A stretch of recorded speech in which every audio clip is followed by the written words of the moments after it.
अस्सलाम वालेकुम। I am Sathyan Ali. MK preparation के प्लेटफॉर्म से आज हम इस वीडियो में डिस्कस करेंगे साइंटिफिक ऑफिसर और असिस्टेंट साइंटिफिक ऑफिसर के इंटरव्यू की तमाम डिटेल्स। जिस तरह कि आप जानते हैं कि पाकिस्तान एग्रीकल्चर रिसर्च काउंसिल की तरफ से आप सब लोगों को जिन्होंने इसके लिए अप्लाई किया था और टेस्ट क्लियर किया है उनको इंटरव्यू के लिए कॉल लेटर आ रहे हैं। तो इस वीडियो में हम डिटेल में बात करेंगे कि इंटरव्यू की तैयारी कैसे करके जानी है और इंटरव्यू से रेलेवेंट तमाम इंपॉर्टेंट बातों का ख्याल कैसे रखना है। सबसे पहले हम बात करते हैं इंटरव्यू की डेट्स के बारे में।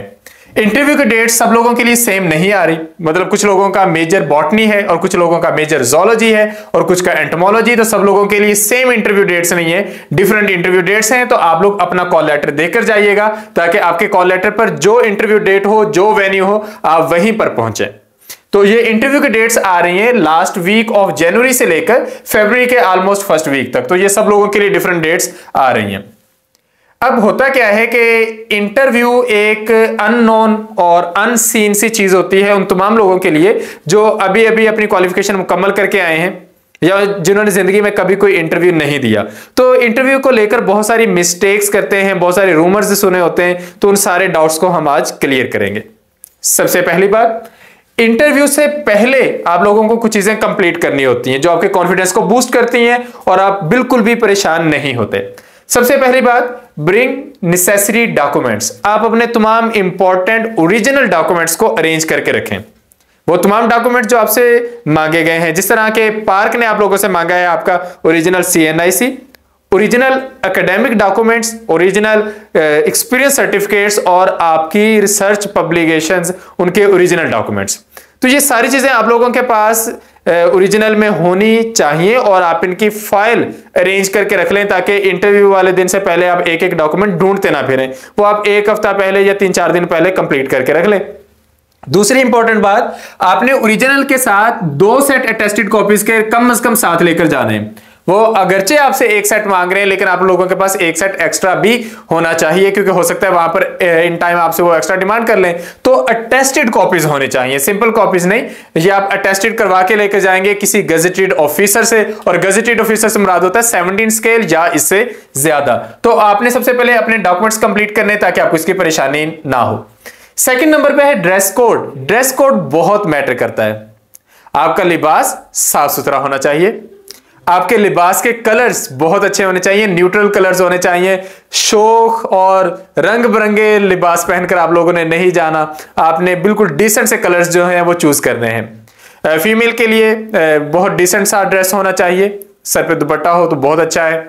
मेल के लिए शलवार कमीज है तो साथ आप वेस्ट कोट पहनेंगे, और उससे भी बेहतर है कि आप एक फॉर्मल, आप एक ड्रेस पैंट शर्ट पहने, प्लेन शर्ट पहने, एक अच्छी खूबसूरत सी टाई लगाएं और प्रॉपर कोट पहनकर साफ सुथरा लिबास पहनकर जाएं। प्रॉपर इस्त्री किया हुआ, जरूरी नहीं है कि आप ब्रांडेड सूट लें और बिल्कुल वेरी फर्स्ट डे आप पहनकर जाएं और उसकी वो सारी सिलाइयां और जो तहें हैं वो नजर आ रही हो। ऐसा बिल्कुल भी नहीं करना। आपने बस एक अच्छा, एक रीजनेबल ड्रेस जो है वो पहनकर जाना है। आपके अच्छे साफ सुथरे शूज होने चाहिए, आप साफ सुथरे हो, आपके बाल अच्छे से बने हो, आपके नाखून कटे हुए हो, आपका एक पॉजिटिव इंप्रेशन जाना चाहिए। ऐसे नहीं हो कि बाल बिखरे हैं, नाखून बड़े हुए हैं, उनमें मैल फंसी हुई है, तो इस तरह की बिल्कुल चीजें नहीं होनी चाहिए। ये बहुत नेगेटिव इंप्रेशन होता है। तो पर्सनैलिटी का तो वैसे भी ख्याल रखना चाहिए, ये चीजें आप लोगों को लाजमी तौर पर जहन में रखनी चाहिए। तो आपका ड्रेस कोड बहुत मैटर करता है। तीसरी चीज है रीच बिफोर टाइम। आपको इंटरव्यू के लिए जब बुलाया जाए तो टाइम से पहले पहुंचे, यानी कि अगर आपको वो टाइम देते हैं 8 बजे का तो उसका यह मतलब नहीं है कि 8 बजे आप वहां पर जाके ब्रेक लगा रहे हैं। आप कोशिश करें 7 बजे पहुंचे, 1 घंटा पहले पहुंच जाए, उसमें आपको कुछ नहीं जाना, इजी होकर पहुंचे। और जब आपने जाना है तो आपने अपने आप को पूरा एनर्जाइज करके जाना है, यानी कि सुबह का नाश्ता आप लोगों ने करके जाना है। आपने खाना खाया हो, आपके अंदर कैलोरीज हो, आपके अंदर बोलने की हिम्मत हो। ऐसे ना हो कि आप वहां पर पहुंचे और आपको चक्कर आ रहे हो। तो उसके लिए आप लोगों ने अच्छे से नाश्ता वगैरह करके टाइम से पहले पहुंच जाना है। स्टे कंपोज्ड रहें, परेशान होने की कोई जरूरत नहीं है। इज्जत अल्लाह ताला ने देनी है, रिस्क अल्लाह ताला ने देना है, बिल्कुल भी परेशान नहीं होना। आप कंपोज्ड होकर जाएं, खुद पर यकीन करें। ऐसे नहीं कि किसी के हाथ में काफी सारे डॉक्यूमेंट्स देख लिए तो आप सोचे कि ये पता नहीं क्या है, किसी की बहुत अच्छी ड्रेसिंग देख ली, कोई बहुत खूबसूरत देख लिया आपने इंसान, तो ये ना कहें कि अच्छा खूबसूरती की बेस पर सिलेक्ट कर रहे हैं, कद काट की बेस पर सिलेक्ट कर रहे हैं, बहुत महंगे लिबासों की या गाड़ियों की बेस पर सिलेक्ट कर रहे हैं। ऐसा कुछ भी नहीं है। आप यहां तक पहुंचे हैं, इससे आगे अल्लाह ताला की जात आप लोगों के साथ है, तो आप बिल्कुल कंपोज्ड रहें, घबराएं नहीं। आपके पास बारीक सी फाइल है, आपके पास थोड़ी सी रिसर्च पब्लिकेशन है, बेफिक्र है, आप इजी होकर जाएं, ज्यादा परेशान नहीं होना, कंपोज रहना है, पैनिक बिल्कुल भी नहीं होना, और दूसरों के साथ अपने आप को कंपेयर कर करके वहां पर अपना खून नहीं जलाना। बिल्कुल सीधे होकर बैठें और पूरे कॉन्फिडेंस के साथ बैठें, अल्लाह को याद करें। आप अपने ज़हन में कुछ चीजें सोचना चाहते हैं, अपना इंट्रो रिपीट करना चाहते हैं, कुछ करना चाहते हैं, तो पूरे कॉन्फिडेंस के साथ करें, हंसी मजाक करें, साथ वालों के साथ सलाम लें और बिल्कुल बेफिक्र होकर जाएं, क्योंकि अगर आप लोगों ने सिलेक्ट होना हुआ तो उसमें अल्लाह ताला की मर्जी शामिल होगी। आप लोगों का कॉन्फिडेंस, आप लोगों की पर्सनैलिटी, आप लोगों का सब्जेक्ट, ये चीजें बहुत मैटर कर रही होंगी। तो अपने आप को दूसरों के साथ कंपेयर कर करके आप लोगों ने परेशान नहीं होना। तो इंटरव्यू से पहले वो तमाम चीजें हैं जिनका ख्याल रखना बहुत जरूरी होता है, और ज्यादातर कैंडिडेट्स इनमें मार खा जाते हैं, तो आपने इन चीजों का ख्याल रखना है। दूसरे नंबर पे ड्यूरिंग इंटरव्यू क्या होना चाहिए। इंटरव्यू के दौरान अब आप सबसे पहले दाखिल होते हैं इंटरव्यू रूम में, उससे पहले आपसे डॉक्यूमेंट्स की कॉपीज वो बाहर सबमिट करवा लेते हैं मोस्टली। आपने वहां पे एंटर होना है, इजाजत लेकर एंटर होना है। वो मोस्टली आपको कह देते हैं कि gentleman please sit on chair, लेकिन हो सकता है कि वो आपसे ना कहें, तो एंटर हो, इजाजत लें, करीब पहुंचकर अस्सलाम वालेकुम कहें, हैंडशेक सबके साथ बारी बारी करना ना शुरू कर दें, क्योंकि ये मजलिस के, महफिल के या किसी भी मीटिंग के आदाब होते हैं कि आप इज्तिमाई सलाम सबको करें, और बिल्कुल डिसेंट सा अस्सलाम वालेकुम, थोड़ा सा मुस्कुरा सकते हैं, वो एक पॉजिटिव जेस्चर होता है, और बिल्कुल भी घबराया हुआ चेहरा और आंखें फटी हुई ऐसा करने की जरूरत नहीं है। तो आप लोगों की बॉडी लैंग्वेज बहुत ज्यादा मैटर कर रही होगी। फिर वहां आप उनसे इजाजत लें कि मैं आई सिट, वो आपसे कहेंगे डेफिनेटली, अगर वो आपको खुद नहीं कहते तो आप इजाजत लेकर वहां पर बैठ जाए। फिर इंतजार करें कि वो आपसे कुछ कहते हैं, तो वो मोस्टली आपको इंट्रोडक्शन का कहेंगे, तो अपना प्रॉपर एक फ्लुएंट इंट्रोडक्शन तैयार करके जाएं। वो आपसे कह सकते हैं कि अपना तारुफ करवाएं, उर्दू में कह सकते हैं, तो आप उर्दू में आंसर कर सकते हैं, आप उर्दू में अपना तारुफ करवाएं, चलेगा।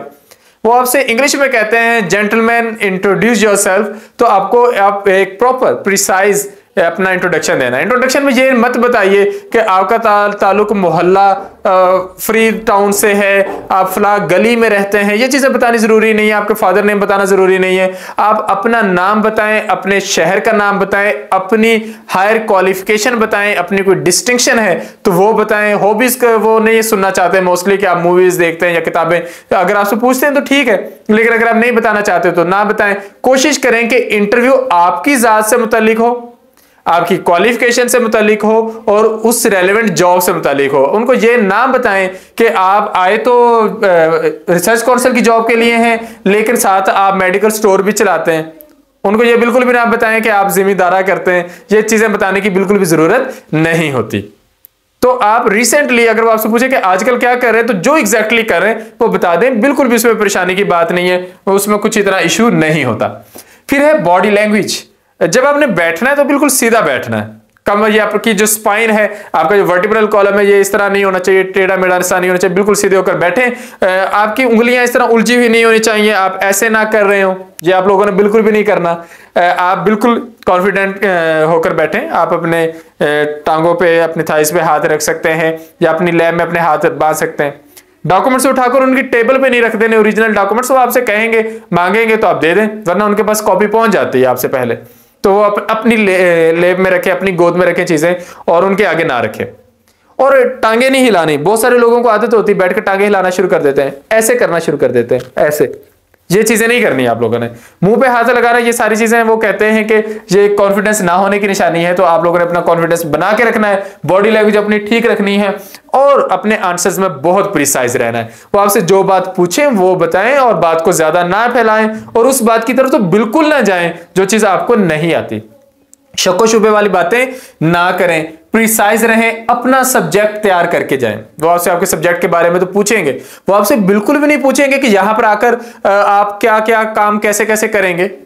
आपको कुछ ना कुछ तो आइडिया होता है ये रिसर्च के बारे में, ये वो बिल्कुल बेसिक सी चीज हो सकती है, लेकिन वो आपसे ये जरूर पूछेंगे कि आप पीछे क्या करके आए हैं। अगर आपने रिसर्च की है तो आपको पता होना चाहिए आपने क्या रिसर्च की है, कैसे की है, आपकी मेथडोलॉजी क्या थी, आपके हाइपोथेसिस क्या थे, आपके रिजल्ट्स क्या थे। आपकी रिसर्च बहुत मैटर करती है, आपका सब्जेक्ट बहुत मैटर करता है। वो आपकी सब्जेक्ट की कमांड चेक करेंगे, आप बॉटनी के बेस पर चले जाए, जोलॉजी के बेस पर चले जाए और आपको पता ही ना हो कि वो क्या है। वो आपसे पूछे ट्रिडोफाइट्स, आपको ना पता हो। वो आपसे पूछे निमाटोड्स, आपको ना पता हो, तो ये बहुत बड़ी एम्बेरसमेंट होगी। ये बिल्कुल भी नहीं होना चाहिए। सब्जेक्ट आपका तैयार होना चाहिए। रिसर्च सेंटर्ड क्वेश्चंस, रिसर्च से रेलेवेंट क्वेश्चंस बहुत पूछते हैं। आपने क्या किया, रिसर्च मेथोडोलॉजी एक्चुअली होती क्या है, आपके काम करने का तरीकेकार क्या था, आपकी फाइंडिंग्स क्या थी, आपने कौन सी रिसर्च पब्लिकेशंस की और कैसे करवाई, ये सारी चीजें आपको अच्छे से आप उसके लिए तैयारी करके जाएं। घर में एक दो बार प्रैक्टिस कर ले शीशे के सामने खड़े होके, तो वो बेहतर रहेगा। फिर जिस इंस्टीट्यूट के में आपने अप्लाई किया है, पाकिस्तान एग्रीकल्चर रिसर्च काउंसिल, इसके बारे में आपको पता होना चाहिए कि ये कैसा इंस्टीट्यूट है, कब स्टैब्लिश हुआ, पेरेंट इंस्टीट्यूट कौन सा है, इसके फिर नेक्स्ट जो एफिलिएटेड इंस्टीट्यूट्स हैं वो कौन से हैं, और ये कौन कौन से डिसिप्लिन्स पे ज्यादा काम कर रहे हैं, इनके ऑब्जेक्टिव्स क्या हैं, ये सारी चीजें इनकी वेबसाइट पर पड़ी हैं। तो वहां से आप ये सारी चीजें अगर देखकर जाएंगे तो बहुत अच्छा है, एक पॉजिटिव इंप्रेशन पड़ेगा कि आप जीते जागते इंसान हैं और आप चीजों से अवेयर रहना जानते हैं। तो ये चीजें मैटर करती हैं। तो आपके पास पार्क की डिटेल्स होनी चाहिए। तो इंटरव्यू में यही सारी चीजें होती हैं। अच्छा, गैर जरूरी बहस में नहीं पड़ना। फॉर एग्जाम्पल, वो आपसे एक क्वेश्चन पूछते हैं, आप एक आंसर करते हैं, वो आपसे कहते हैं कि नहीं हमारा ख्याल था इसका आंसर ये है। मिसाल के तौर पे वो कहते हैं कि कैल्विन साइकिल में क्या हो रहा है, फोटोसिंथेसिस से रेलेवेंट बात कर लेते हैं। तो आप कहते हैं कि इसमें एक 3 कार्बन शुगर बनती है। वो आपसे आगे से कह देते हैं नहीं इसमें प्रोटीन ही बनती। तो अगर आप एग्जैक्ट हैं तो आप कहें नो सर शुगर बनती है, और लेकिन अगर आपको लगता है कि कोई शको शुबे वाली बात है तो आप कहें कि टू माय बेस्ट नॉलेज, कि आपके मुताबिक क्या चीज है। तो वो फिर आपका एक प्रिसाइज आंसर बनता है, एक बेहतर। लेकिन बहस नहीं करें उनके साथ, आप उनको यही कहें कि sir to my best knowledge, जितना मैं बेहतर जानता हूं मेरे ख्याल में इसका ये है।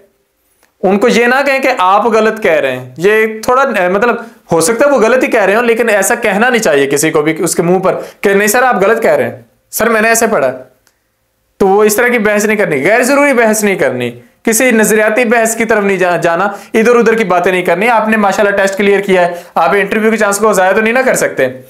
पोस्ट इंटरव्यू अल्हम्दुलिल्लाह कहें और बाहर आ जाएं उनसे इजाजत लेकर, बिल्कुल भी परेशान ना हो।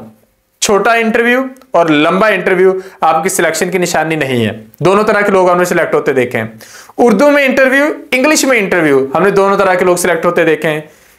चंद एक सवाल गलत हो जाएं, उनके जवाब गलत हो जाएं, उस पर भी पैनिक नहीं होना। अगर अल्लाह ताला की जात आपको यहां तक ले आई है तो इससे आगे, इससे बेहतर अपॉर्चुनिटीज आप लोगों का इंतजार कर रही हैं। आप लोगों ने बिल्कुल भी परेशान नहीं होना। तो इंटरव्यू एक इंपॉर्टेंट चीज है, एक इंपॉर्टेंट एस्पेक्ट है, आप इसको बिल्कुल भी नजरअंदाज नहीं कर सकते। जो हमने आपको तमाम चीजें गाइड की हैं, इनके मुताबिक तैयारी करके जाएं। इसके अलावा भी अगर आप लोगों का कोई क्वेश्चन है तो आप लोग हमसे मैसेज करके पूछ सकते हैं। मैं यहां पर अपना नंबर पुट कर रहा हूं 0304745397। आप इस नंबर पर राब्ता करेंगे तो आपको सारी डिटेल्स बता दी जाएंगी, या फिर 0342447091। तो ये एमके प्रिपरेशन के नंबर्स हैं। आप इन नंबर्स पर राब्ता करेंगे तो आपको फर्दर अगर कोई क्यूरी है, कोई प्रॉब्लम है, जो कोई चीज आप पूछना चाहते हैं, तो हम उस सिलसिले में आप लोगों को प्रॉपरली गाइड कर देंगे। तो आप लोग पूरी तैयारी के साथ जाएं। अल्लाह ताला आप लोगों का हामी नासर हो। Best of luck. मजीद कोई क्वेश्चन पूछना चाहें तो आप लोग हमसे कमेंट सेक्शन में पूछ सकते हैं, इन नंबर्स पर भी पूछ सकते हैं। Thank you. Allah Hafiz.